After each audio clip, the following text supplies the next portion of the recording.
नमस्कार। ANB news में आपका बहुत बहुत स्वागत है। मैं हूं नवीन पांडे। आज वो खबर आ गई जिसका आम आदमी पार्टी को बेसब्री से इंतजार था। जहां दिल्ली के मुख्यमंत्री अरविंद केजरीवाल को 156 दिन जेल काटने के बाद 177 दिन बाद सुप्रीम कोर्ट ने जमानत दी है।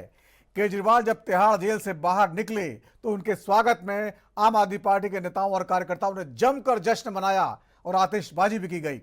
आज सुबह सुप्रीम कोर्ट ने दिल्ली शराब नीति से जुड़े सीबीआई केस में केजरीवाल को जमानत मंजूर कर दी। अदालत ने जमानत के लिए वही शर्तें लगाई हैं जो ईडी केस में बेल देते वक्त लगाई थी। केजरीवाल के खिलाफ 2 जांच एजेंसियां ईडी और सीबीआई ने केस दर्ज किया था। ईडी मामले में उन्हें सुप्रीम कोर्ट से 12 जुलाई को जमानत मिल गई थी। 27 जुलाई को सीबीआई ने उनको हिरासत में लिया था। केजरीवाल ने जेल से बाहर आते ही इसे सत्य की जीत बताया, लेकिन बीजेपी का कहना है बेल पर बाहर आए हैं, आरोपों से रिहाई नहीं मिली है। सुप्रीम कोर्ट ने जो शर्तें लगाई हैं उसके हिसाब से वो दिल्ली के सीएम के तौर पर काम नहीं कर पाएंगे, ना ऑफिस जाएंगे, ना ही किसी फाइल पर दस्तखत कर पाएंगे। केस जुड़ा कोई भी सार्वजनिक बयान नहीं देंगे, गवाहों को प्रभावित करने की कोशिश नहीं करेंगे, जरूरत पड़ने पर ट्रायल कोर्ट में पेश होंगे और जांच में सहयोग करेंगे। अब बड़ा सवाल यह है, आखिर केजरीवाल की जमानत से दिल्ली, हरियाणा और यूं कहें तो देश की राजनीति में कैसे बदलाव आएंगे, इन्हीं सब मुद्दों पर चर्चा करेंगे। हमारे साथ कुछ खास मेहमान जुड़े हुए हैं। आलोक बस जी, नेता बीजेपी का, आपका बहुत बहुत स्वागत है आलोक जी। आशीष कोटाडिया साहब है, प्रवक्ता कांग्रेस का, आपका बहुत बहुत स्वागत है आशीष जी। मुकेश सिंह जी है, प्रवक्ता आम आदमी पार्टी, आपका बहुत बहुत स्वागत है। और वरिष्ठ पत्रकार इंदुकान दीक्षित जी हमारे साथ है, बहुत बहुत स्वागत है इंदुकान जी। सबसे पहले मुकेश सिंह जी आपके पास आना चाहूंगा। बहुत बहुत बधाइयां आपको, जिस तरह से केजरीवाल जी को बेल मिल गई है, लेकिन तमाम जो बातें आपकी तरफ से कही गई थी वो सब बातें हम अपने चैनल पर चला चुके हैं। जो आप सिसोदिया जी ने कहा, जो संजय सिंह जी ने कहा, जो केजरीवाल जी ने कुछ देर पहले कहा, वो सब बातें हम सुना चुके हैं। सीधा सवाल, बीजेपी कह रही है बेल वाले सीएम हैं, दिल्ली में काम नहीं कर पाएंगे। आखिरकार नैतिकता का बड़ा सवाल खड़ा हो गया है। ये बहुत दिक्कत करेगा आपको चुनाव में। देखिए, आपको और पूरे देश को और आम आदमी पार्टी के कार्यकर्ताओं को बधाई जी। आज इस सत्य की विजय हुई है। आज हम लोगों के लिए जश्न का विषय है। आज न्यायपालिका की जीत हुई है, न्याय की जीत हुई है। और जिस तरीके से बीजेपी भाषा है, उनके प्रवक्ताओं की भाषा है, शर्म नहीं आती इनको। तो शर्म के मारे चुल्लू भर पानी में डूब मरना चाहिए। जिस तरह से सुप्रीम कोर्ट के जज की टिप्पणी है, तो सुप्रीम कोर्ट के जज ने इनडायरेक्ट कह दिया कि भारतीय जनता पार्टी जो सत्ता में है वो सीबीआई का इस्तेमाल कर रही है, संस्थाओं का दुरुपयोग कर रही है, अपने विरोधियों को पस्त करने के लिए, अपने विरोधियों को जेल में रखने के लिए, अपने विरोधियों पर चाबुक चलाने के लिए। भारतीय जनता पार्टी का इतना नैतिक पतन हो गया है कि यहाँ पर भी वो बेहयाई दिखा रहे हैं। उनको तो आज के दिन अपना चेहरा नहीं दिखाना चाहिए था, लेकिन अब क्या करेंगे। ये झूठ की राजनीति के लिए आए थे, जुमलेबाज लोग हैं, देश को धोखा देने वाले लोग हैं। ये कह के आए थे कि देश में जब हम आएंगे तरक्की होगी, देश में सुख शांति होगी, लेकिन इनके आने के बाद चारों तरफ हाहाकार मचा हुआ है। ठीक है आलोक बस जी, आप लोग कह रहे हैं केजरीवाल जी को बेल मिली है, रिहाई नहीं मिली है, लेकिन कोई भी जो कोर्ट में जाता है तो ट्रायल जब शुरू होगा तभी तो फैसला आएगा। पहले तो बेल ही मिलेगी, और बेल मिलते समय सुप्रीम कोर्ट ने जो टिप्पणी की है, खासतौर से जस्टिस भुइया ने, उन्होंने कहा है कि सीबीआई जो है पिंजरे वाले तोते की तरह बर्ताव कर रही है। यह बहुत बड़ा कमेंट्स है। इससे पहले मनमोहन सिंह सरकार के जमाने में सुप्रीम कोर्ट ने कहा था और सीबीआई पर यह चस्पा हो गया था। तकरीबन 1 दशक के बाद मोदी सरकार पर यह कहीं ना कहीं आंच आ गई है। आप लोग तमाम सवाल खड़े करें, लेकिन जवाब देना पड़ेगा आपको। देखिए अरविंद जी, केजरीवाल जी बेल पर रिहा हुए हैं, केस से रिहा नहीं हुए। केस अभी यथावत है और वो एक विचाराधीन कैदी है। जिस तरीके का जश्न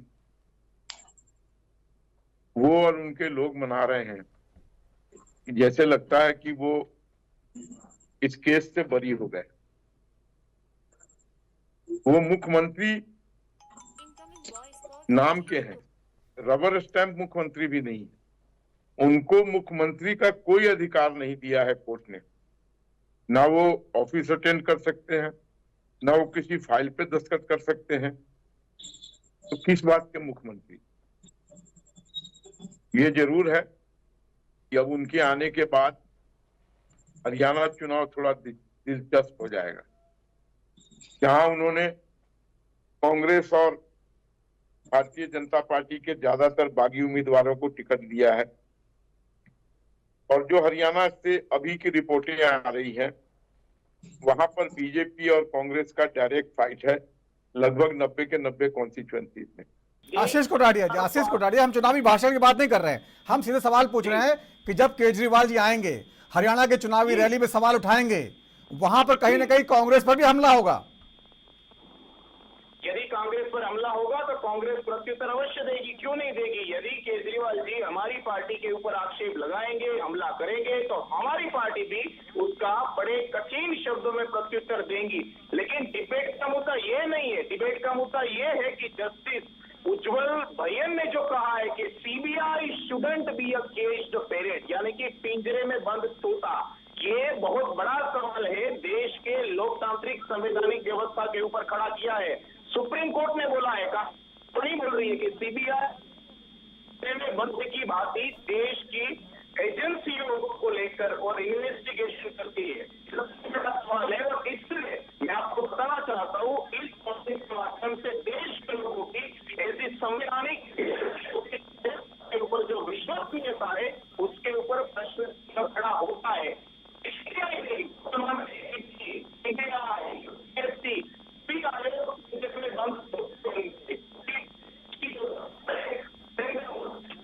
राजा मानते हैं, और इसी परिणाम है कि आज संवैधानिक स्वयं की स्वायत्तता को खो दिया है।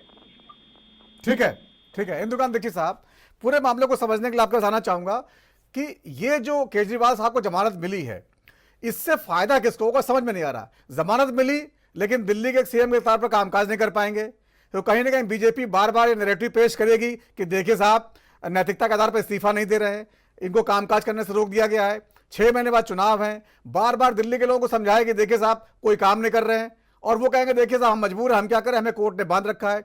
फिर बीजेपी कहेगी फिर इस्तीफा क्यों नहीं दे रहे हैं, किसी और को क्यों नहीं बना रहे हैं, और वो किसी और को बनाएंगे नहीं। जाहिर तौर पर अगर पत्नी को बनाते हैं तो फिर सवाल खड़ा होगा, किसी और को बनाते हैं तो खैर सवाल ही पैदा नहीं होता। तो यहां पर जो दिल्ली की राजनीति है पूरी तरह बीजेपी के साथ चल रही है, या आम आदमी पार्टी इसमें जीती आपको लगता है? जी नवीन जी नमस्कार, मेरी आवाज आ रही जी है? बिल्कुल। हमारे जितने भी को पैनलिस्ट उनको भी मेरा नमस्कार। नवीन जी, जिन परिस्थितियों में और जैसे अरविंद केजरीवाल जी को आज जमानत मिली है, वो पूरे भारतीय राजनीतिक व्यवस्था पे सवाल उठाता है। देखिए, ये इसमें कोई दो राय नहीं है कि जिन बड़े फाइनेंशियल घोटालों के मामले में, खासतौर से शराब घोटाले के मामले में अरविंद केजरीवाल जी की गिरफ्तारी हुई थी, और वो भी 9 समन्स के बाद।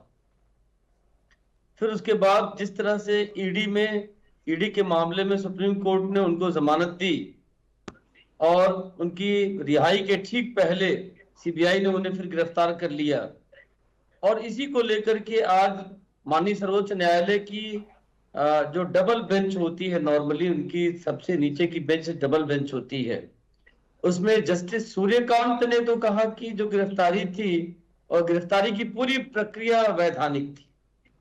लेकिन जस्टिस भुइयां ने, जो इस बेंच के कनिष्ठ जज थे, उन्होंने ये कमेंट किया कि जिस तरह से एकाएक सीबीआई को याद आया और 22 महीने बाद उन्होंने आनन फानन में गिरफ्तारी की, उससे कहीं न कहीं ये संकेत जाता है कि सीबीआई की गिरफ्तारी अरविंद केजरीवाल की रिहाई को रोकने के लिए की गई।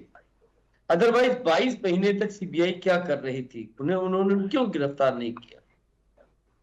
अब देखिए, कई सारे संवैधानिक और वैधानिक और राजनीतिक तीनों प्रश्न हैं।